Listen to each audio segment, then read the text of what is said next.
தங்கமே, யாரையும் குறை சொல்ல முடியாது. சரிங்களா? நம்மளுக்கு நாம் தான் பாரு, நம்மளுக்கு நாம் தான் நிம்மதி.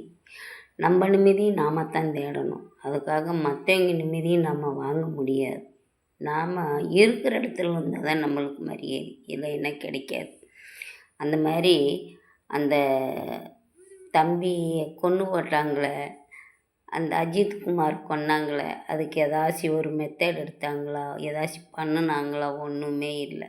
இது எப்படின்னா, அரியலூர் புள்ள அனிதாங்கிற பொண்ணு டாக்டருக்கு படிச்சுக்கிட்டு போய் கேட்டு தேவையில்லாத பேசி அந்த குழந்தைய கொன்னுட்டாங்க. அம்மா இல்லாத குழந்தைய, அப்பாவுடைய வளர்ப்பில் இருந்து தான் அந்த ஒரு பொண்ணு இறந்துருச்சு. அதே மாதிரி தான் இந்த பையனையும் கொன்னுட்டாங்க. எப்படி கொன்னுட்டாங்கன்னா, பெட்டி பெட்டியாக பணத்தை வாங்கிட்டு கொன்னுட்டாங்க. ரெண்டாவது, இந்த மனநீதி நிலைன்னு சொல்கிறாங்க, அவங்களாம் அந்த துறையில் இருக்கிறவங்களாம் என்ன பண்ணுறாங்கன்னே தெரியல. இந்த ஐஜி, எஸ்பி, டிஎஸ்பி, வக்கீல், சர்ச்சு, இவங்கெல்லாம் இவங்களுக்கு என்ன தண்டனை வாங்கி தர்றாங்களா இல்லையாங்கிறதே தெரியல. காரணம் என்னென்னா,